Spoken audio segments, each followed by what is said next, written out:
के वीडियो में गाल कंदासीं जलाल चांडे जी यादगिरियूं तव्हांखे इन वीडियो में ॾसींदासीं जंहिंमें जलाल चांडे जी ओता कई जलाल चांडियो जीअं खट ते सुम्हंदो उहा खट बि तव्हांखे ॾसींदासीं ऐं उन खां अलावा जलाल चांडियो जंहिं मैखाने में वेहंदो हुयो जिथे संगत साथ वेहंदी हुई जिथे कचहरा लॻा पिया हूंदा हुआ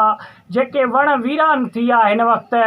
उहे वणनि जो नज़ारो तव्हांखे ॾसींदासीं जंहिंमें जलाल चांडियो घुमियो फिरियो जंहिं जायुनि ते जलाल चांडियो जो आख़िरी हींअर आरामगाह जेको आहे उहो बि तव्हां मुंहिंजे पुठे पासे ॾिसी पिया सघो वीडियो में मौजूदु आहे उहा आहे जेका मुंहिंजे पुठे पासे कोठड़ी नमूना जेका ठहियलु आहे इहा जलाल चांडे जी उहा आख़िरी आरामगाह आहे जिथे जलाल चांडियो सुतो पियो आहे दोस्तो जलाल चांडियो अॼु ताईं बि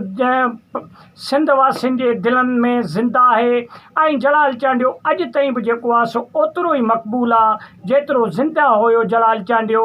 उते उन टाइम में मक़बूल हुयो दोस्तो जलाल चांडियो सिंध जो उहो वाहिद फ़नकार आहे जेको अॼु ताईं बि सिंध वासी न विसारे सघिया ऐं जलाल चांडियो हिकु तमामु घणो मक़बूल तरीन फ़नकार हुयो सिंध जो जंहिंखे तमामु घणी शोहरत ऐं तमामु घणी इज़त सिंध वासियुनि ॾिनी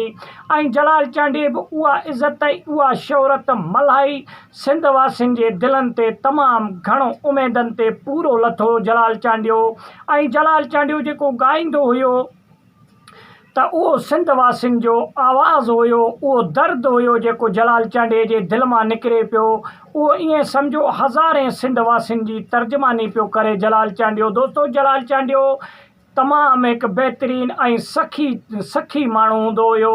एतिरे क़दुरु बि जलाल चांडे वटि अगरि जेको महिमान न ईंदो हुयो त जलाल चांडियो उन ॾींहुं मानी न खाईंदो हुयो दोस्तो इन जे करे परेशान थींदो हुयो त अॼु मुंहिंजे ओताक ते महिमान छो न आयो दोस्तो उहे ओताक अॼु वीरान लॻा पिया आहिनि जिन्हनि ओताकनि में मेला लॻल हूंदा हुया दोस्तो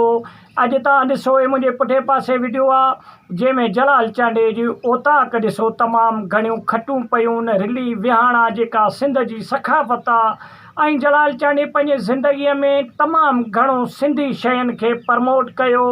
ऐं जलाल चांडियो तमामु घणो जेको आहे सो सिंधी ॿोलीअ खे उजागर कयो पूरी दुनिया में दोस्तो रिली ऐं विहाणो ऐं अजरक ऐं टोपी इहा असां सिंधियुनि जी शान आहे ऐं इहो सिंधी असांजी जेको आहे सो हिकु सूखड़ी नमूने बि सम्झी वेंदी आहे किथे बि जे अगरि माण्हू ईंदो आहे त टोपी अजरक कंहिंजे लाइ कंहिं दोस्त जे लाइ खणी वेंदो आहे सूखड़ी तौरु बि दोस्तो जलाल चांडियो हिकु महिमान नवाज़ तमामु बहितरीनु शख़्स हुयो जलाल चांडे जी जेका गाॾी आहे उहा बि तव्हां ॾिसो पिया ते बीठी आहे इन ई ओताक में दोस्तो इन गाॾीअ खे तक़रीबन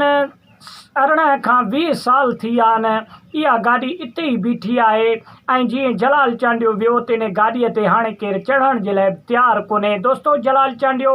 सिंध जो उहो मक़बूल तरीन फ़नकार हो जेको अॼु ताईं बि जेको आहे सो माण्हुनि जे दिलनि ते राज पियो करे ऐं जलाल चांडे जूं यादगिरियूं माण्हू न विसारे सघंदा त वॾी महिरबानी मज़ीद बि वीडियो खणी ईंदासीं जलाल चांडे जे ज़िंदगीअ जे बारे में वीडियो खे तव्हां सुठो लॻे लाइक ऐं शेयर कयो चैनल खे सब्सक्राइब कयो सुठो कमेंट ॾेई पंहिंजे राय जो इज़हार लाज़मी ॾींदा वॾी